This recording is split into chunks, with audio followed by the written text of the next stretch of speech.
कहानी नीरू की है। पंजाब की नीरू की शादी दिल्ली के राहुल से होती है। दिल्ली कितना बड़ा शहर है ना, लेकिन आप लोगों का घर तो बहुत छोटा है। हमारे पंजाब में तो ये बड़े बड़े घर होते हैं कि मजा ही आ जाता है। कोई बात नहीं नीरू, मैं भी तुम्हारे लिए बहुत बड़ा मकान बनाऊंगा बहुत जल्दी। नीरू के पिता जहाँ पंजाब के जाने माने व्यापारी थे, वहीं उसका पति राहुल दिल्ली में एक सिंपल नौकरी करता था। माँ, यहाँ तो घी मक्खन इतना महंगा है कि क्या बताऊं। मैं तो तरस ही जाती हूँ घी खाने के लिए। नीरू की माँ को ये सुनकर बहुत दुख होता है। मेरी बेटी को घी नसीब नहीं हो रहा है और ये बहू यहाँ बैठकर घी में शक्कर डाल रही है। देख वनिता, मैं साफ कह रही हूँ, इस घर में जितना घी आएगा उतना ही मेरी बेटी के घर दिल्ली भी जाएगा। अरे ये क्या बात होती है माँ जी? बेटी का उतना ही करो जो अच्छा लगे। अब क्या मायके से घी और मक्खन तक की सप्लाई करोगी आप? हाँ, मेरी बेटी किसी चीज को तरसे मुझसे बर्दाश्त नहीं होता। अब क्या था, नीरू के मायके में 2 किलो घी आता तो 2 किलो दिल्ली जाता नीरू के पास। एक दिन, माँ बड़ी गर्मी पड़ती है दिल्ली में। इस घर में तो एक ही एसी है और वो भी ड्राइंग रूम में। सारा परिवार एक ही कमरे में सोता है। हाँ बेटा, वो तो हर घर की कहानी है। यहाँ भी एक ही एसी है। अरे बिल इतना आता है कि क्या बोलूं। तभी वहां राकेश आ जाता है। माँ, थोड़ी देर में यहाँ कुछ प्लम्बर आएंगे मेरे कमरे में एसी लगाने। जरा ध्यान से लगवा देना ना माँ। ओए, ऐसे कैसे तेरे कमरे में एसी लगेगा? हाँ राकेश, एक बार बात तो कर लेता। अरे पापा, वो वनिता को गर्मी में नींद नहीं आती। ड्राइंग रूम में सबके साथ सोने में वो अनकंफर्टेबल है, इसलिए। अरे पूरे परिवार के साथ वहां तेरी बहन नीरू भी तो सोती है। वो नहीं हो रही क्या अनकंफर्टेबल? समझ रहा है ना? अगर एसी लगेगा तो एक दिल्ली में तेरी बहन के कमरे में भी लगेगा, तभी तू लगा सकेगा। राकेश वनिता को सारी बात बताता है। वनिता करती भी क्या, मन मार कर बैठ जाती है। माँ, ये लोग ठीक नहीं है, क्या करूं मैं? अरे बेटी, यहाँ आ जा, तू यहाँ आकर रह ले। अरे छोड़ दे ऐसे पति को। कैसे छोड़ दूं माँ? समाज क्या कहेगा, लोग क्या कहेंगे? वैसे भी मेरा एक बेटा है मयंक। अरे हटा बेटा, तेरी उम्र ही क्या है? इतनी परेशान रहेगी तो काम कैसे चलेगा? खैर, बात आई गई हो जाती है। माँ को लगता है कि नीरू ठीक है, तो वहीं नीरू के मन में एक ही लाइन चल रही होती है, यहाँ आजा। माँ ने तो बोल ही दिया है कि यहाँ आजा। बस मयंक थोड़ा सा बड़ा हो जाए, इन गरीबों को छोड़कर मैं वापस माँ के पास ही चली जाऊंगी। वो इसी सोच में बाजार में चल रही थी कि मैम, आपका दुपट्टा जमीन को छू रहा है। नीरू जैसे ही उस लड़के की तरफ देखती है, देखती ही रह जाती है।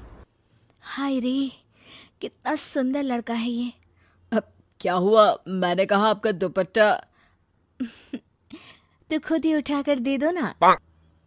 लड़का समझ जाता है कि नीरू उस पर फिदा हो चुकी है। वो उससे उसका नंबर लेकर चला जाता है। अब क्या था, नीरू और रोहित में लगातार बातें होने लगती है।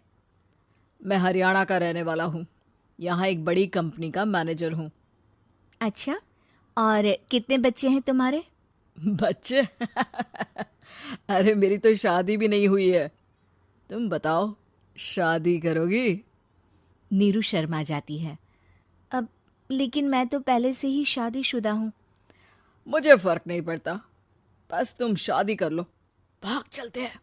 बहुत पैसे वाला हूं मैं, हमेशा खुश रखूंगा तुम्हें। नीरू रोहित से मिलकर सारा प्लान बना लेती है और फिर एक दिन घर से भाग जाती है। दोनों शादी कर लेते हैं। शादी के बाद, क्या बात है नीरू, तुम्हें परेशान सा देखता हूँ, सब ठीक तो है ना? हाँ हाँ, सब ठीक है।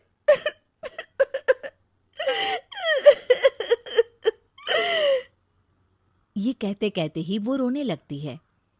अरे क्या हो गया, रो क्यों रही हो? मैंने तुमसे एक बात छुपाई है। और वही बात अब मुझे परेशान कर रही है। रोहित, मेरा एक बेटा भी है, उसका नाम मयंक है। क्या बात कर रही हो? ये तुमने मुझे पहले क्यों नहीं बताया? देखो नीरू, मेरी माँ को मैंने ये नहीं बताया है कि तुम शादीशुदा हो।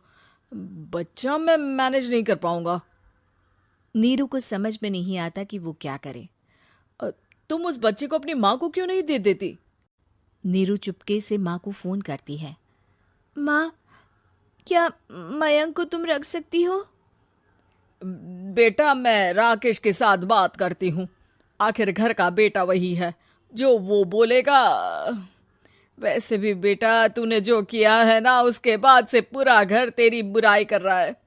मैं भी अब किसी से तेरे लिए लड़ नहीं सकती। राकेश बेटा, नीरू ने तो जो किया बहुत ही बुरा किया, लेकिन मैं सोच रही थी कि क्यों ना मयंक को हम यहाँ ले आए। तभी वनीता बोल पड़ती है। वाह जी, ऐसे कैसे यहाँ ले आए?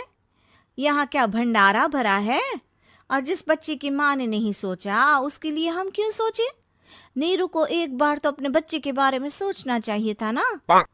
अरे लेकिन तेरे पास भी तो लड़का नहीं है ना वनीता। माँ, वनीता ठीक बोल रही है। कल को वो बड़ा होकर इसी घर का हिस्सा मांगेगा तो हम क्या करेंगे? माँ कहती भी तो क्या, वो चुप रह जाती है। वहीं नीरू का पहला पति कहता है। माँ, अगर आज भी वो वापस आ जाए तो मैं उसे माफ कर दूंगा। बेटा, गरीबी चीज ही ऐसी है, क्या करेगा? तू तो अब मयंक का सोच। वो बेचारा तो बिना माँ का हो गया। मयंक के खातिर तू दूसरी शादी कर ले बेटा।